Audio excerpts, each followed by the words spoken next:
Good morning, everybody. Let's go ahead and try to get started here because we've got a fairly packed agenda. We're here for the November meeting of the Assembly Infrastructure, Enterprise, and Utility Oversight Committee of the Whole, scheduled from 11 a.m. to 12 p.m. Let's go ahead and start with member introductions. Brian, my luck, please. Thanks, Alton. Mark Lowe. Anna Raleigh. And member Constance walked in the room, and we also have member Myers on the phone. Jumping right into it, because we got a lot to cover here today. If you'd like to introduce yourself. Member Martinez is on the phone. Oh, sorry, and member Martinez as well. Thank you. Yeah, I'm Mark Cosentino. I'm the Acres Hydro Power Director, but I'm also the General Manager of AWU, but I've given all my duties over to Assistant General Manager David Persinger. This is an important day for AWU today. Every Thursday before Thanksgiving, AWU has a decades-long tradition of Turkey Day where we are employee awards and whatnot. And it's important that she is there. So that's where Dave is at, so I offer to give this presentation on AWU's behalf today. The focus of today's presentation is mostly about a rate increase that we're proposing that's in the budget that's already been passed, but we still need to do a separate proposal for the rate increases before we go to the RCA. Important to note on the slide, I don't know if we're going to pull it up. I'll go based on does everyone go to wait for this to be on the screen, or does everyone, people here have this, but let's recall that. Yeah, I think we've seen the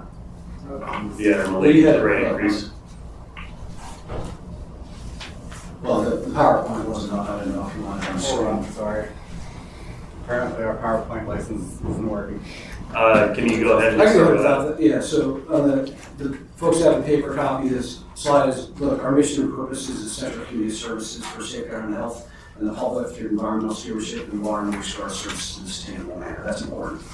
And this next slide is a picture of Ludicrous. We enjoy showing that. AWU's water is pristine. We are the only glacially sourced public water system in North America. That makes us unique and really valuable to this community. And by the way, our rates are incredibly low for that value. Most of our water comes from Kootenai, which is really valuable because it can flow through gravity if everything else fails. There are some challenges in the water sector. PFAS chemicals, forever chemicals are heightened awareness. We've also seen the... Sorry, you can back up from the microphone.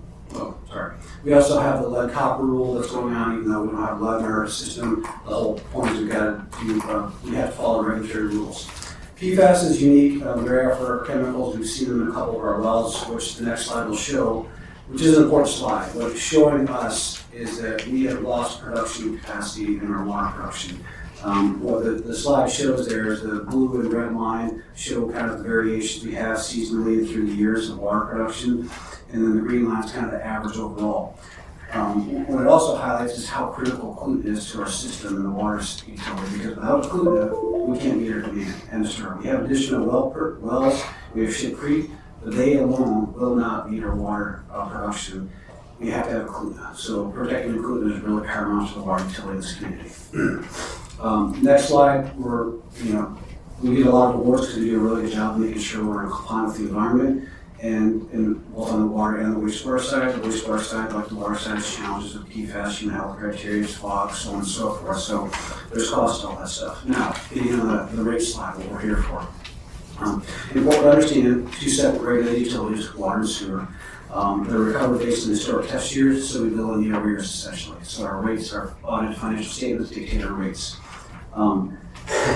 The last several years, our costs have gone up dramatically, well over the 5% what we're requesting. We're efficiently an organization. We try to do everything we can to make sure we keep our rates affordable for our customers. I mean, the main things that we use on a day-to-day basis, chemicals, chlorine, for instance. Those costs have gone up on the water side over 66%, sewer side over 20%, and it's a big deal. We also pay, a large percent of our revenue goes right back to the municipality. Over $25 billion of what we collect, of $130 million comes back to the municipality through MUSA, which is a form of property tax, intergovernmental charges, and a dividend. And then we have a lot of open permits. All three of our wastewater permits are open up right now, from Eagle River, Gerba, and of course the $1.5 billion liability to asphalt. So we're spending money on that on a year-to-year basis.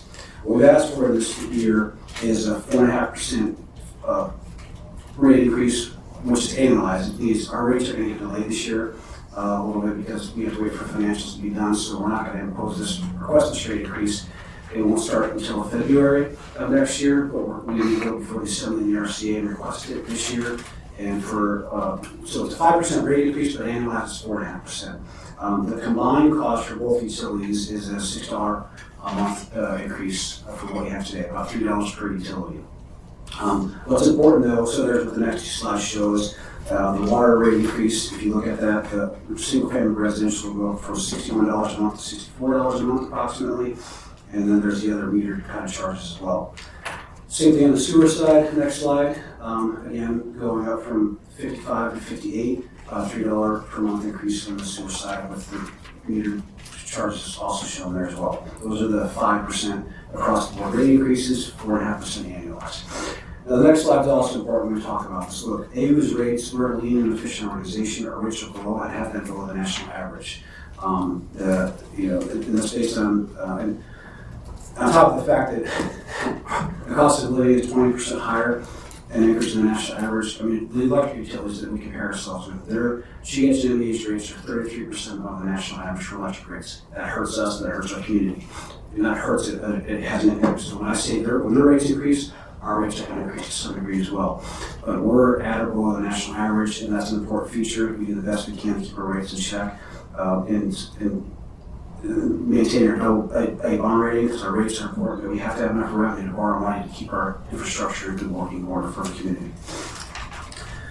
Next steps, so we're introducing this and open to questions. Obviously our board approved this already. We requested 4.5% annualized 5% rate increases. You need to go before the assembly, and that's coming up. I think those documents are on this already. And then once the assembly approves it, then we need to go with the RCA, and that's a long period of time. So at that, I'll move to the last slide. This is important as it starts to be our turkey season. Fat oils and greases are important. Cool it, can it, trash it. Don't put your stuff down the drain, put it down the trash. With that, open to questions. All right, thank you. First in the queue, I have Member Braun. Yeah, I have two questions.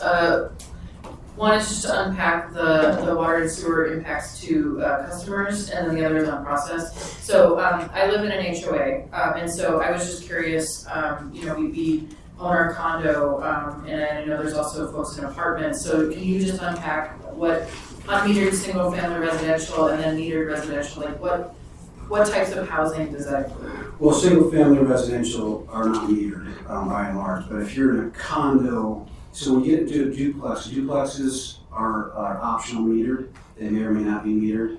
Once you get above a triplex and higher, and if the condo's got at least 3 units, then it is metered. And so once you get the metered rates, again, it's just, you're based on usage, not a flat rate. And I will say, even our unmetered customers, it's based on the number of 1,000 gallons a month, how we allocate and determine those rates. So there is, it's about 5,000 gallons a month on average that a single family residential uses. So if you do that number, you're paying less than a penny a gallon for water. You're not even a penny a gallon. So it's a really good deal, especially if it's glacier water. But the hard truth is, that's what, every condo, and I don't know the details of every condo obviously, but if it's metered, that was what you would fall into. Does that make sense? Yeah, thanks. I mean, at least for ours, I know we pay a flat rate per. Okay, so you might be a duplex type condo. Yeah. Well, you may still be metered, and then your homeowners association may take the combined bill and allocate it evenly amongst everyone. I don't know the details of everything, but we usually charge it. Each parcel has if it's unique. That's all I can say. You may be metered, and you may be billed on usage. If you have a meter, it's just how your condo association, then what our homeowners association would allocate, that's up to them and your bylaws and whatnot. Okay, thanks. Yeah, and I realize we know a little in the weeds, but mainly I just wanted to understand what those two types of residential are. And then my process question is, I guess, more speculative. So we approve a rate increase, whatever that is, as rates are changed, and then it goes to the RCA. What, I guess, do you anticipate challenges getting that rate increase at the RCA, or I know that's a necessary step, I just don't know how much they go in and change something versus, accepting things that we have already vetted and said we should do. Well, as an example, we are.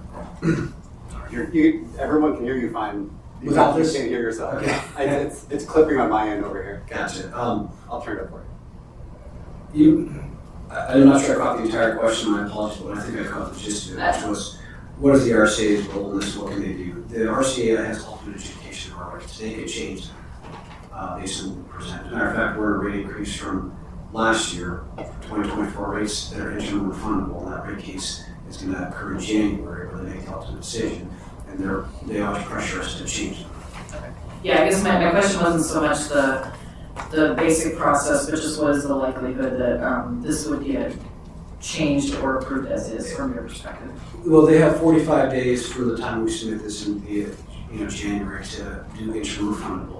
What that means is anything that's until the rates are fully adjudicated over the year process, they put it in escrow, and we may have to refund a portion of it, or they may accept them as rates, which has happened before too. So I think here's what I will say: we could ask for a much larger rate increase, just based on the calculations we've shown, just because of the amount of money we're spending on rehabilitation. The cost has increased enough, so we have to have a rate return for that reason, and we have to have good financial metrics. So we can certainly ask for a higher rate increase to be fair and try to.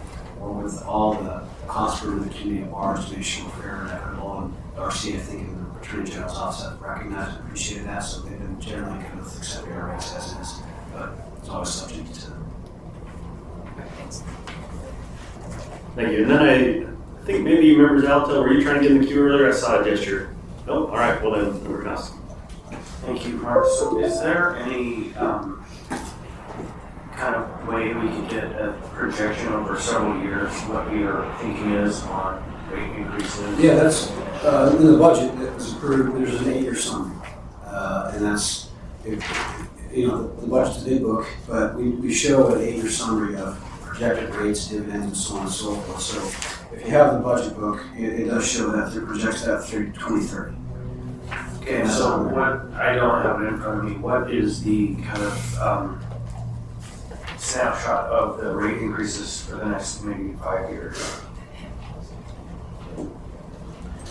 Okay, so and these are preliminary. They range from 3.5% to 6.5%. But every year we reassess that, and ultimately our goal really is to try to keep it within the 3 to 5% range, simply to kind of match inflation. But if we have to have a larger rate increase or some unknown expense or new regulatory change, unfortunately, we'll have to propose that. But generally 3 to 5% Annually. All right, I don't see anyone else, so thank you, District Person Tino, for being here. And then I'll invite Board Director Buffalo to come up for his presentation. I'll just note too, it didn't get printed on the agenda, but the intent is for the last part of the new business section of the meeting to have a presentation from Solid Waste Services. So trying to set aside some time for that as well.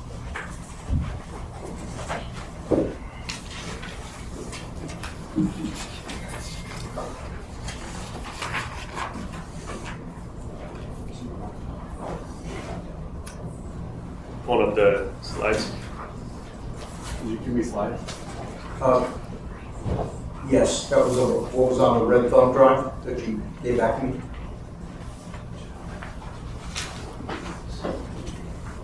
There it is, yeah, it's the one down in the lower corner there. Henry's on record. Henry's on record. Here's on record. I think it's the one that says Yeah, RCF, or there's one of them. Oh, all right.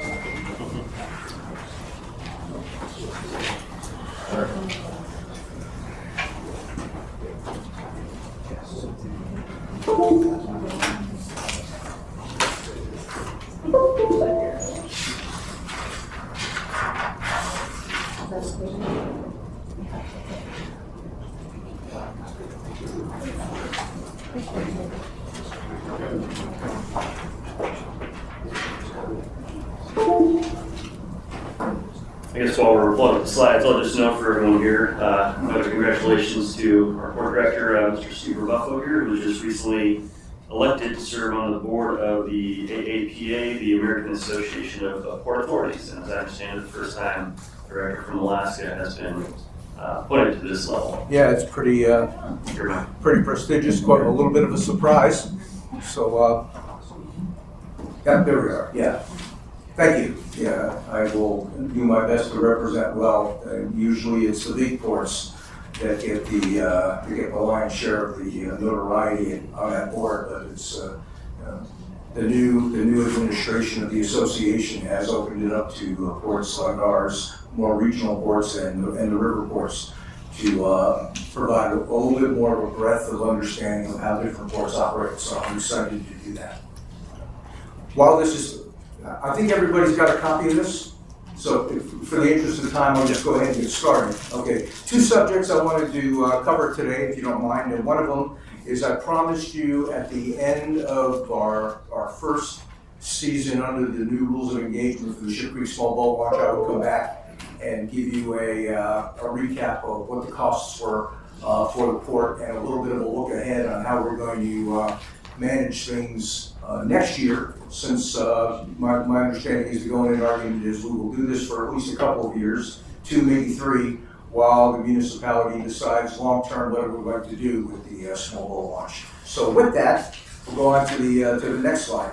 Here's the list of costs for that we incurred this year. Obviously, dredging is going to be the biggest one, and that is, I wish I could say that's a static number, but it goes up a little bit every year.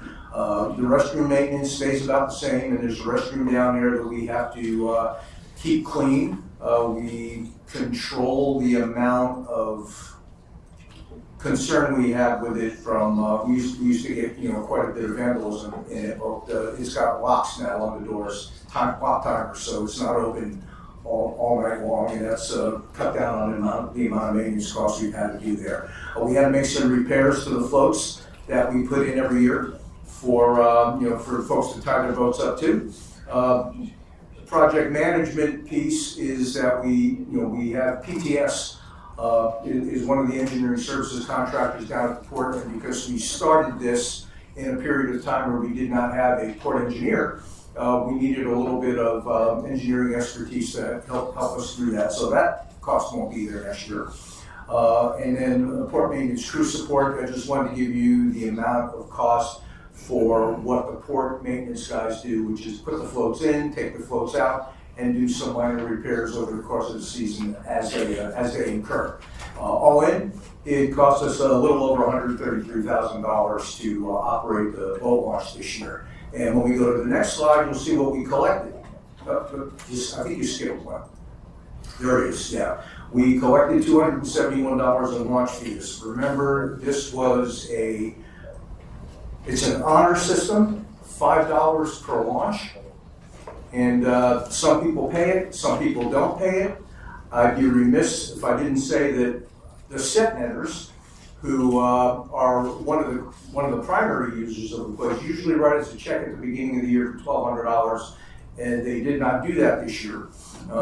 But be that as it may, even with that, we had nowhere near covering the cost of what it takes to operate the place. So I just wanted to give you a sense of how the year ended up there. And now let's take a look at what we are going to do next year to help ourselves a little bit with covering those costs.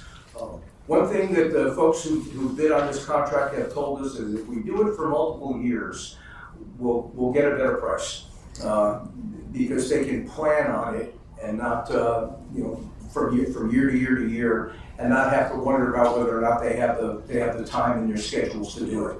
So when we put out the dredging contract for next year, which we're going to do in the January timeframe, so that as soon as we get the right tide situation at the beginning of the spring, we can get in there and do it and maybe open a little bit earlier than we opened this year. Recall we were opened about 3 or 4 weeks later than we normally do because we missed the first big tide cycle. So a 3-year dredging contract is going to get us a lower cost overall on the dredging. I have a meeting tomorrow with representatives from Diamond Parking. Diamond Parking operates the parking lot at the Ship Creek Boat Launch for the railroad. And a way of ensuring that we collect a little bit larger number for boat launch users is to ask them if they will charge, in addition to the parking fee, a trailer parking fee. Because nobody's going to park an empty trailer there if they didn't have a boat that they put in the water. And they will collect that for us. They will write us the check and send it back, and they will police who's paying and who's not paying. They do that now for the railroad on just the parking part. And after talking to some of the users who say they pay an annual fee, some can pay an annual fee, some can pay a per use fee for parking there, and they're the set netters. And they park with their trailers. So here's an opportunity to get a better count also on the number of launch users there are by putting something in place where we can collect a little bit higher fee, higher than $5, I think is reasonable. It costs about $25 to $30 to launch a boat all over the place in the state. Why aren't we at least there?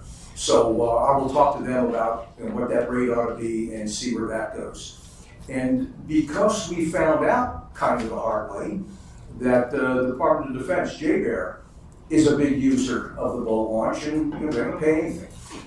They're a big user of the boat launch because they have to put boats in the water, and they do some kind of sampling up at the top of Kinnick Arm because of the gunnery range. All the shells land in the upper part of Kinnick Arm, and they have to go up there and they have to do some kind of sampling. So they're in and out of there, they said, about 100 times a summer. So there's an opportunity that means that this boat launch serves the purpose for the DoD. And the Defense Community Infrastructure Program is a source of grant money for other than DoD folks who need it that serve a purpose in support of the DoD. We've been successful twice with this grant program on two other port things. One for that battery energy storage system, and the other for our storm drain system.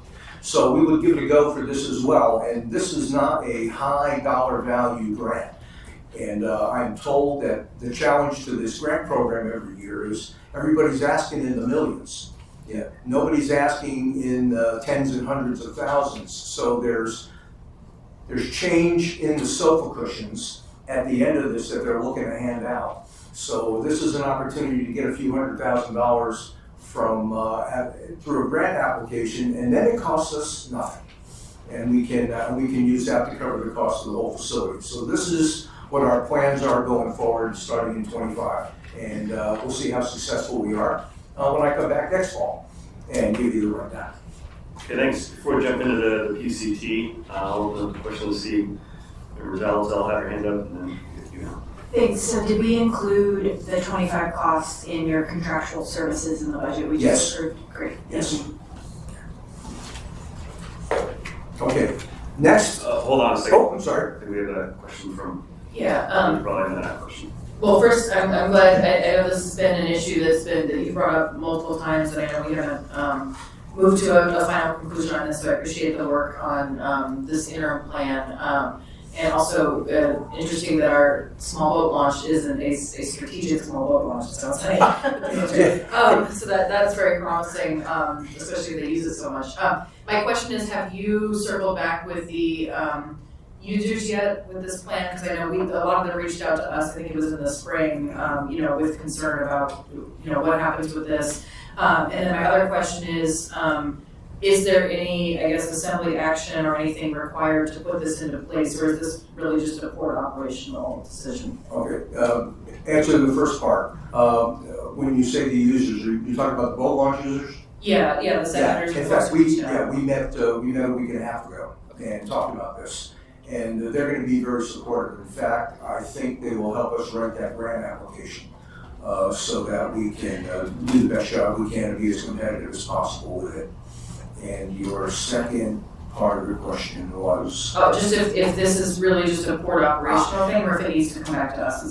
For the most part, it's a port operation because we budgeted for this, but you will have to approve the dredging contract, like every other contract, when it's, once we've put it out for bid and we have a successful bid.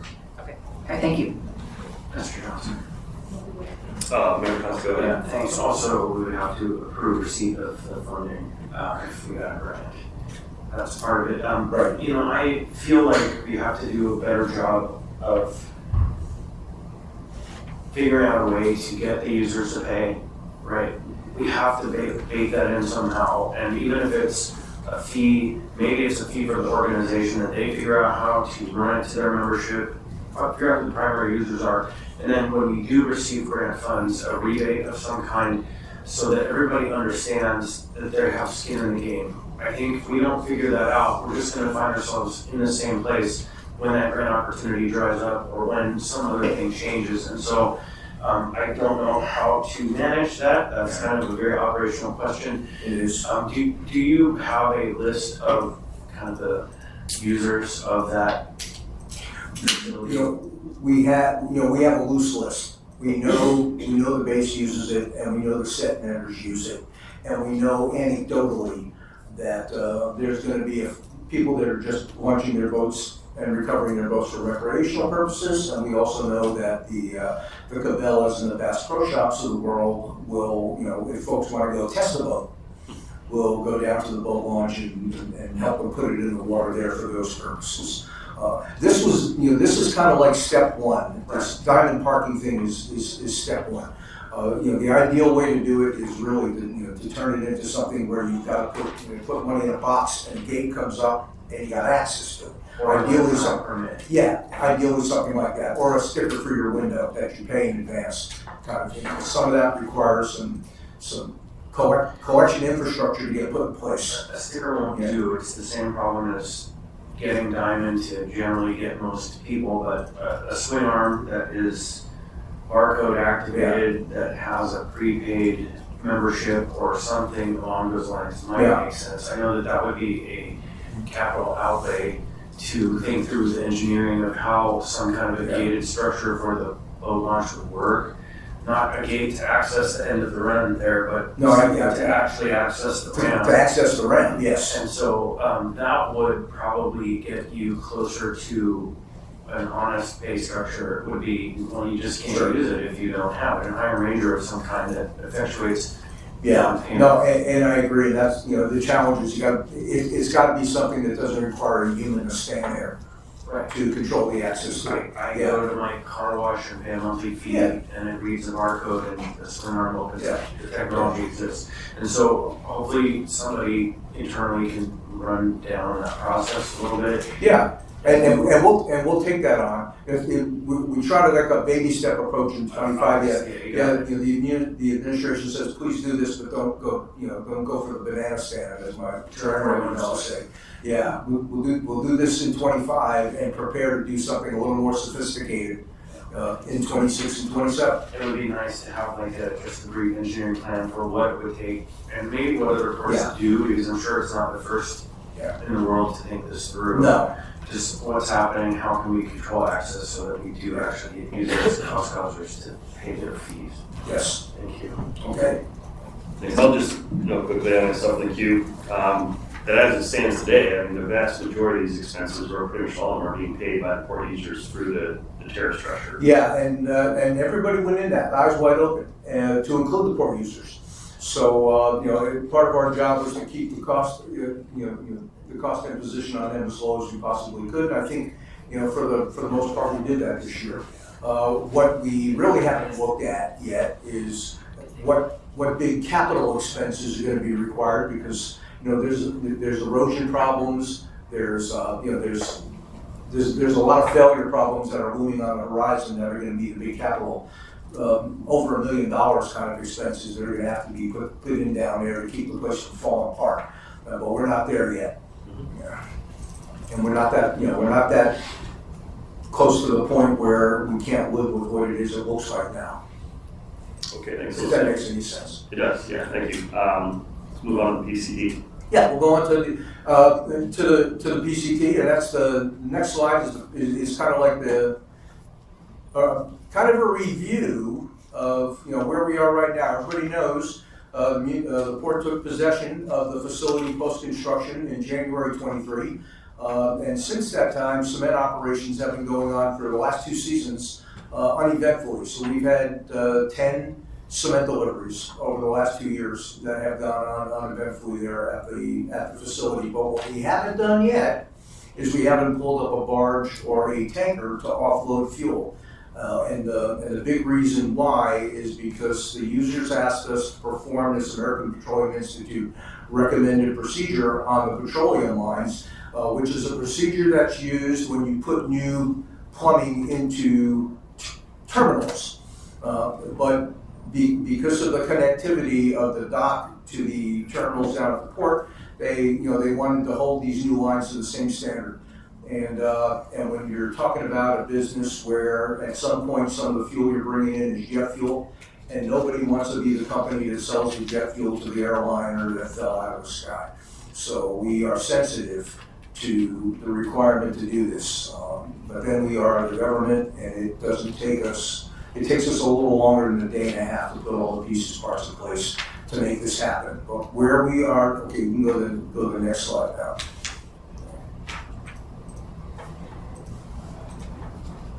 So where we are now is we've got a user agreement in place with Marathon Petroleum, who was really the only source of supply for the fuel that we would need to do this. And the process that has to happen, what this API recommended procedure requires you to do, is fill all the petroleum lines with fuel and let them sit there and soak for 4 days so that the fuel can work loose any particles that might be in the plumbing from construction, or any foreign material that might have been left in the plumbing for construction, all gets into the fuel, so that you turn the big pumps on after 4 days and you push all that out, and you catch it in a reserve tank that doesn't get into the good stuff that's out there, and you test it to make sure that the purity levels are there that you need to sell it to customers later on.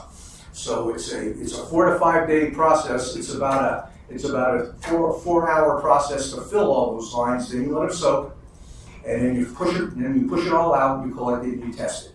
That's the process. Because of the size of the transmix tank that we have to push all this fuel into, we can't do all 6 lines at the same time. So it's going to be 2, then 2, then 2. The first 2 we're going to do are the jet fuel lines. There was a meeting this morning, and it looks like the first opportunity, now that the municipality's check is cleared with Marathon and they've sold us the fuel, the first opportunity will be this weekend. Yeah. So it's looking real good to do that. There is a meeting going on right now where all that's being coordinated.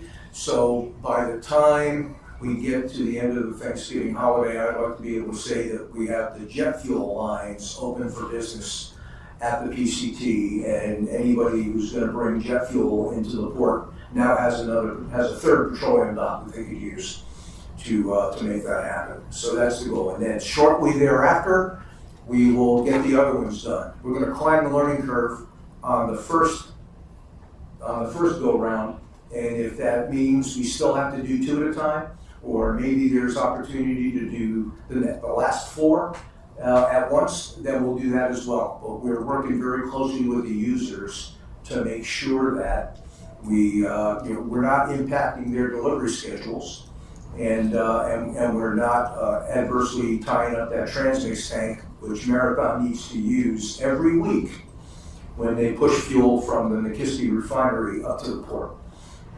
That tank has to be empty to a certain degree in case there's a reason for overflow to have to go into it. So all those can't happen at the same time, so it's become a scheduling, a little bit more of a scheduling wrinkle.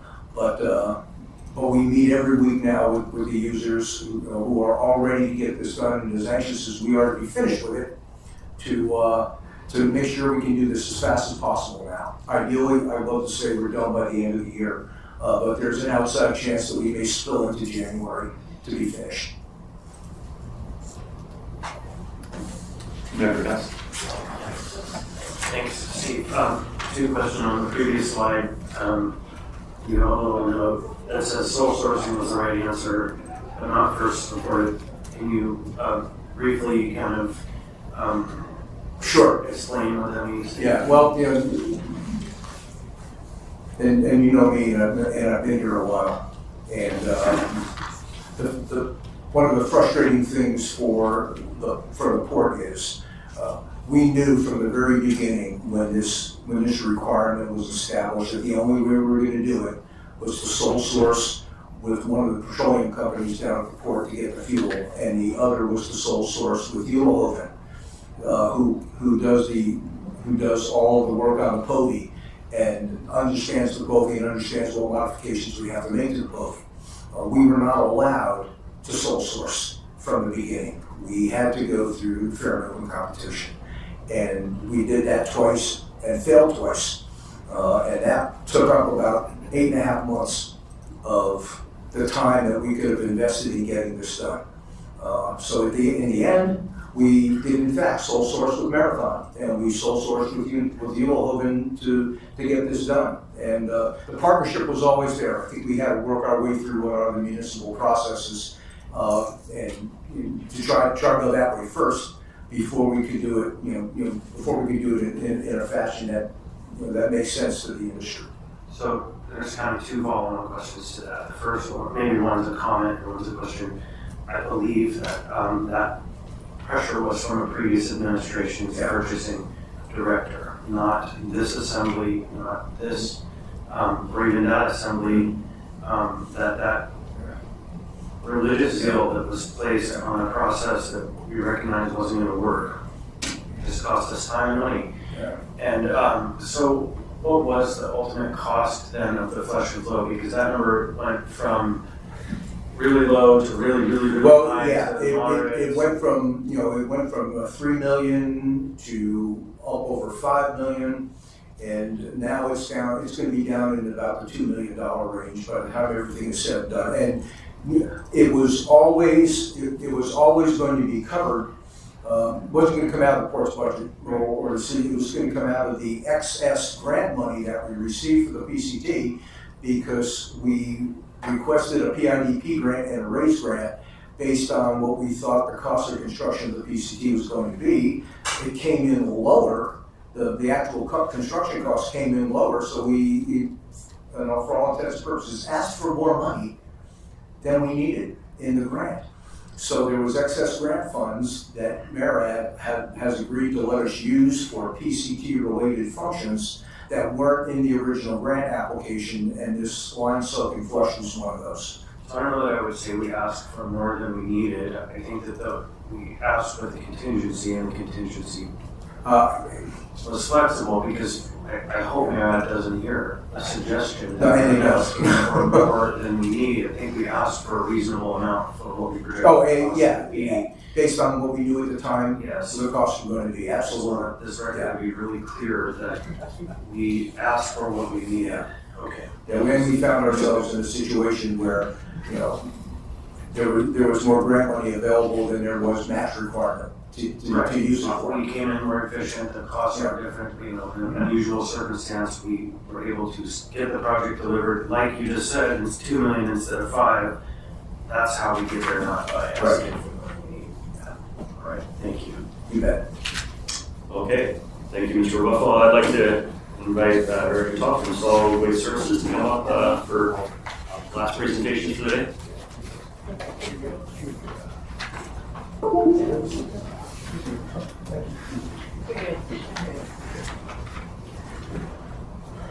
As we're getting set up here, just watch the clock. Is there anyone who is hoping to participate in audience participation at the end?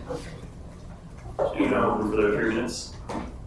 Mr. Chair, Yes. with Mr. Buffalo, there's one last question that didn't get asked. I'm sorry. Oh. You can stay there. There's plenty of room.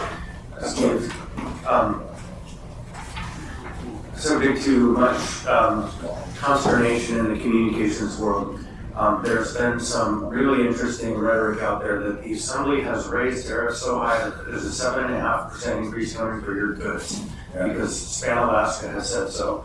Can you provide on the record here just a little bit of characterization of what we've done, what it will do to pricing in the market? Just very briefly, I want to make sure this conversation continues to push back against the misinformation and disinformation that's circulating. Sure, and I'll preface with what I have to say with that. The mayor's going to have a press conference tomorrow at the court at 10 o'clock and go into a little bit more detail on this. Yeah, this is not a place for the fine detail, but I want us to reiterate this that every time we need to talk about the port. Yeah, and of course, Yeah. There, you know, the tariff surcharge, which is, I should say, the PAMP surcharge, which is in the tariff, was in fact raised by an assembly action, and that gave us the flexibility to borrow up to a certain amount of money that would be recovered in, you know, that the debt service would be recovered in this, in the surcharge payment by all the users, applied to a per ton rate for advanced plastic containers, a per ton rate for cement, and a per barrel rate for petroleum. And that's all called out in detail in the tariff. But when, you know, when it hits the marketplace, it's markedly less than that when you, you know, when you divide, you know, if it's $5 a ton and you divide by 2,000, then you know how much it's going to cost per pound. And the algebra, if you're looking at, you know, a gallon of milk weighs 8 pounds, so you multiply that number by 8, that's an approximation of what's going to happen to a gallon of milk or a gallon of gasoline or a loaf of bread. You know, so we put some of those together in a table that I think we're going to share. And I know the Assembly has been trying to put together a letter to constituents that talks a little bit about this, and I hope we share that detailed information with you for inclusion. Right, and so I'll just put a cap on it from my perspective, that letter, press release that was put out by that vendor who essentially said, our costs are going up 7.5%, and then definitely turned to say the Assembly raised prices, create the perception that we made a 7.5% increase on their goods, was very dishonest by that operator who is making their own profit centered decisions to operate and increase their costs by 7.5%. That wasn't the Assembly. I just want this record to be really clear. That wasn't the tariff, that wasn't the surcharge. That was them doing business for their shareholders. Yeah, no argument there. Members, if it's quick, I do want to be respectful. Super quick. So, can I come to a press conference tomorrow? Because this is Assembly action. I think that that's really important that we have Assembly representation. Can you help run that for us? I will ask the folks at the airport, they're driving the train, and I will express your interest in being there. Okay, thanks. So we got 15 minutes left. I appreciate Ms. Toth being here. I think if you want to go ahead and get started while he pulls that up. Absolutely. Oh, looks like we're there. Okay, thank you. Thank you. So thank you for the record, Mr. Chairman, members of the Assembly, Toth, Acting Director, Solid Waste Services, and just wanted to start with giving you a brief overview of the Material Recovery Facility, the report of what happened this last summer. Starting with the fact that you'll remember the previous director and visionary, Mr. Mark Spafford, had planned to build a new central transfer station with the idea of standing up a diversion facility. And so we did that. We moved into the old, we moved out of the old central transfer station, we moved into the new facility, and so I just wanted to give you that update. So basically, before we get into that, I did want to address, we talked about pricing before, and we had a question about that, and so we have a slide here that just kind of shows over time. Remember that in our mandatory service area, a 64-gallon curbside trash cart comes with a free recycle cart. So some people don't realize that who live outside of the service area. If you live outside the service area and you have a commercial hauler, you have to pay for your trash service and you pay separate for your recycle service. So those are two different price points. And then we also had a conversation last time I was before you. We talked about the tipping fees and how that sort of compares with other places. And so we put the slide up here after some look around what prices look like. You'll see that Anchorage Regional Landfill is the lowest per ton rate of tipping fee versus the transfer station. It's a little bit higher because obviously we have the incurred costs of processing and transport.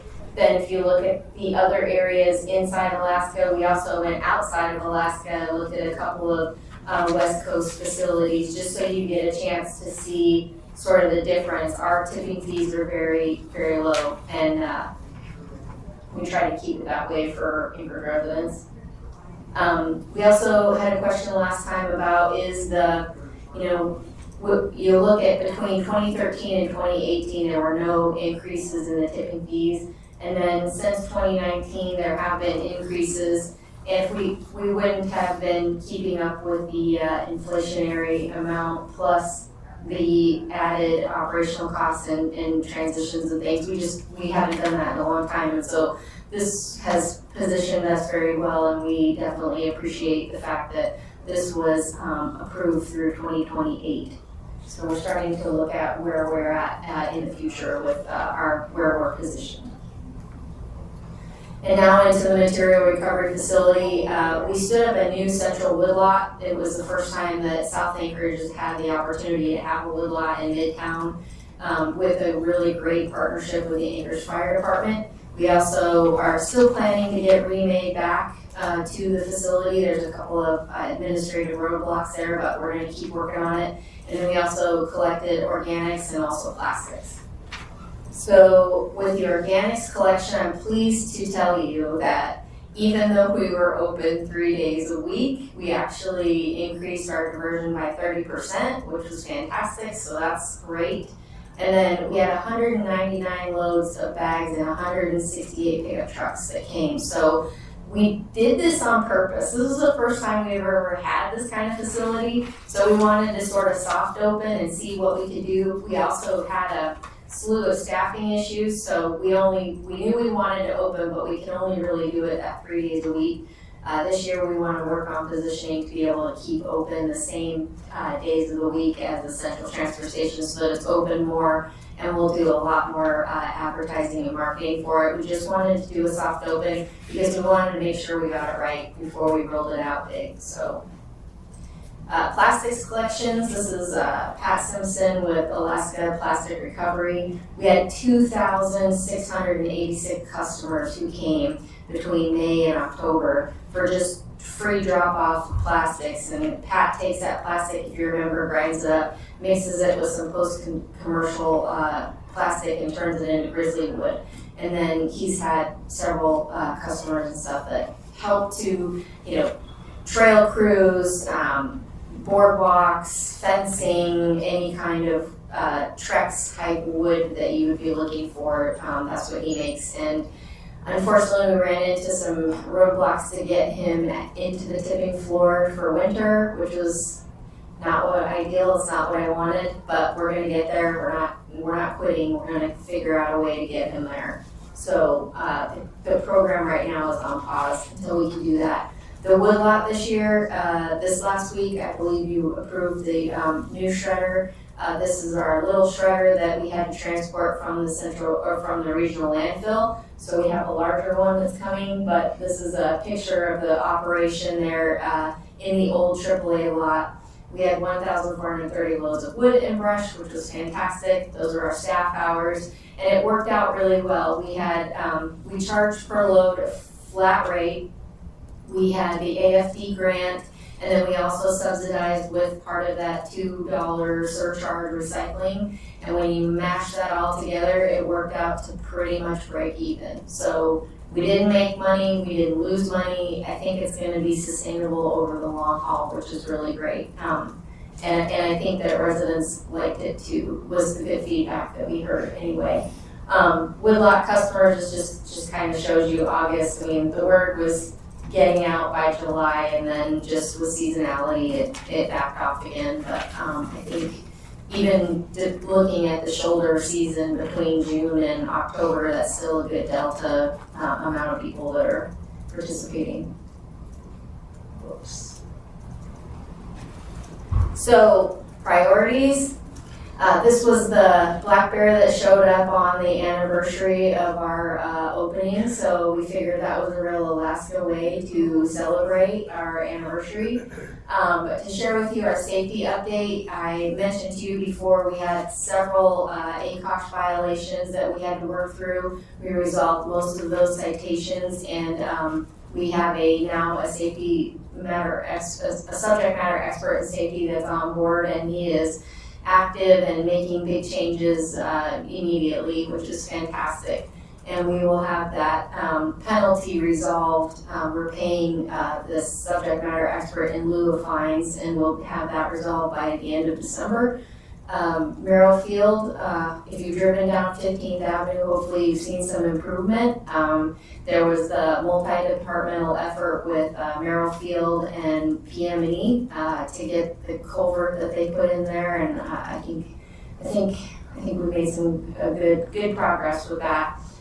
We will have an upcoming wildlife and garbage work group meeting. That is going to be on December 2 p.m. It's December 3rd, I believe, 2 p.m. I can send you an invite so that you have it.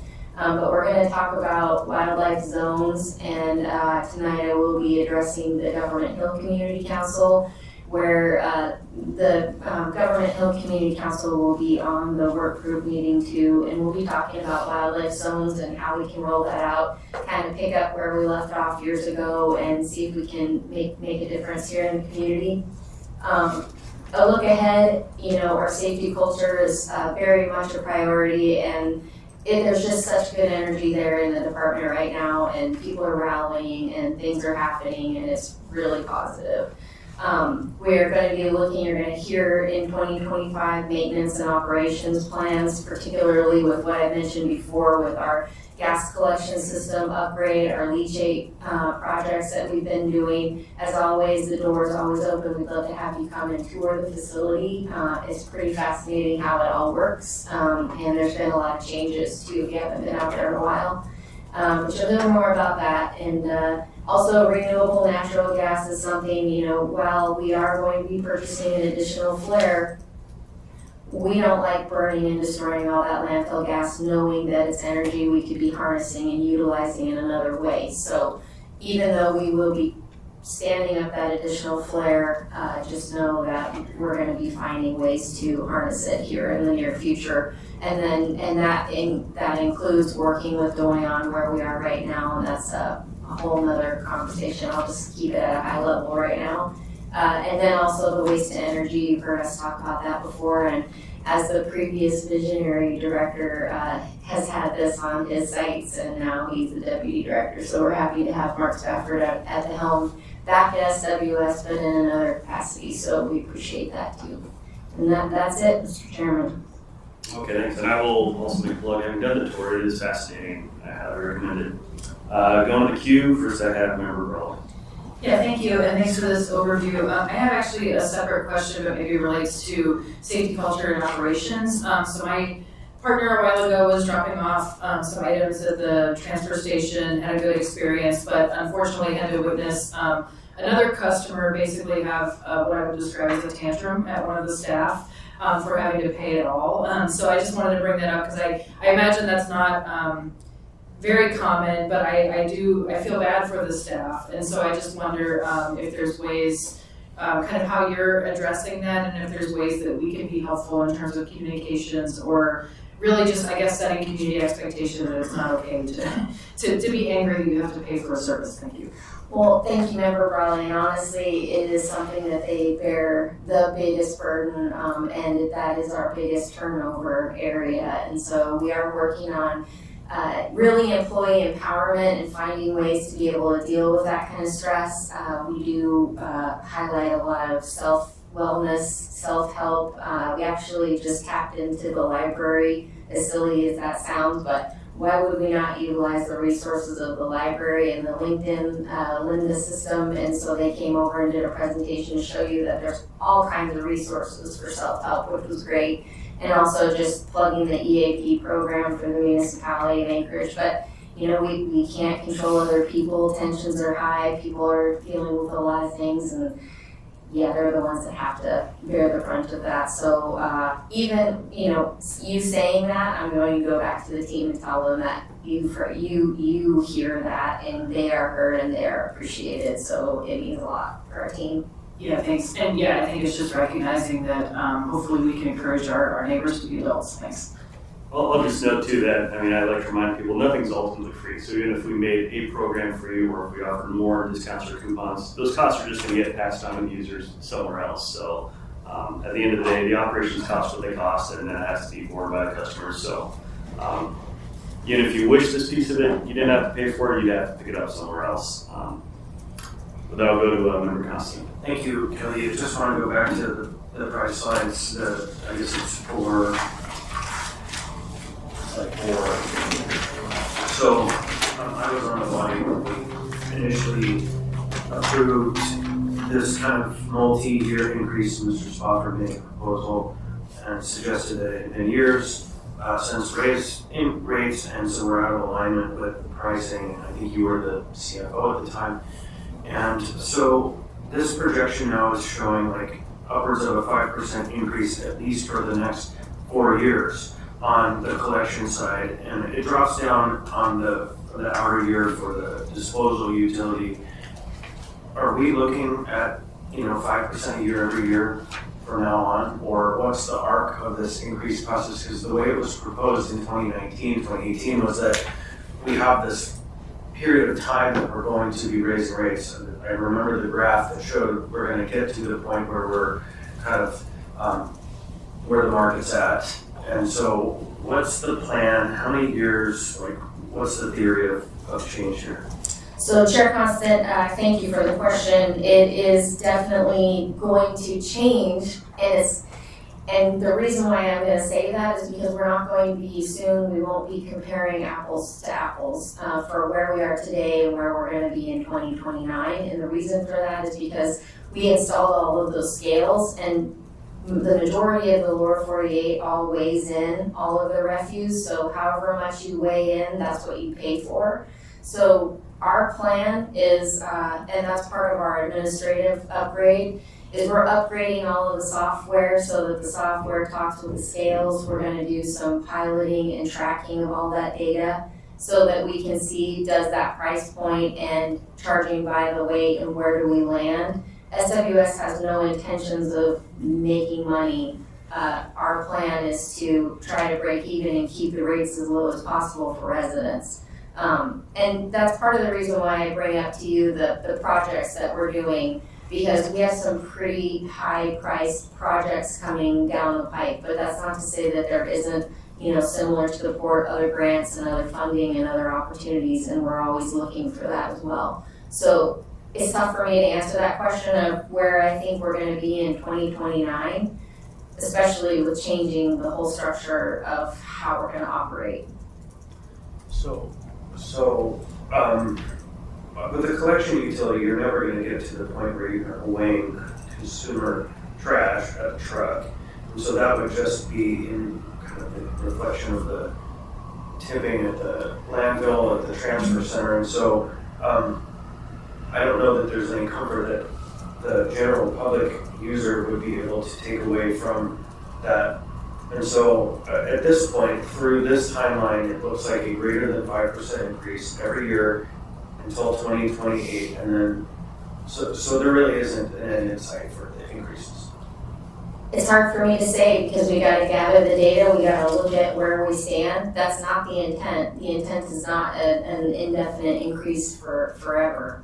But we didn't know. Remember, we moved into the brand new facility. We've had a lot more additional costs, and we also have a lot of that infrastructure, that aging infrastructure that we're going to have to deal with as well. So we hope that we can. The other thing is that with the collections, the collections utility itself also pays that tipping fee. So that's why they go hand in hand, because if we didn't increase the collections fee, they would be losing money. No, I get that. I'm not concerned about that. What I'm concerned about is the trajectory and understanding it and communicating it, because since that vote that I took in 2018, 2019, there's been a 57% increase on the collection utility cost, 57%. So we're nearing a 100% increase on the cost. We're over that halfway mark. And so I don't know that there's been a even 50% increase in service or capacity or value. I don't know. I know that we're paying off, and will be for many years, the new transfer center. So I definitely have questions about the trajectory, because in just a handful of years since I was on this body, that's a 57% increase. And I'm just going to jump in and say that maybe we can take that up at a future meeting, but it's already 12 p.m. We have another committee here starting in just a minute. And I know Member Zalatel was in the queue and want to see if you had a quick question before we get out of here. Well, yeah, and I'd like a few minutes because I think it's important we got this update and we didn't know it was coming. So we have a 21 to 26 strategic plan for solid waste services. So I think in line with Mr. Constant's questions are what's the plan on the plan? I think we've effectuated most of the 20 through 26 strategic plan. I also see that you all pay about a $750,000 dividend to the municipality generally on an annual basis. You're actually one of the higher utility dividends, you're higher than the board at least. And so I think we need to find some time or some ability to give you some space to, are we gonna do another strategic plan? And what really triggered that for me was waste to energy, right? Your strategic plans usually take on something big. This one was the central transfer station, so what's next? And then what does that mean for the rates? What does that mean for the landfill closure and that closure fund, which I believe is funded, and the clock? Thanks. We'd love to have more time, Member Zalatel, to be able to address all of those things, because yes, we are on that timeline.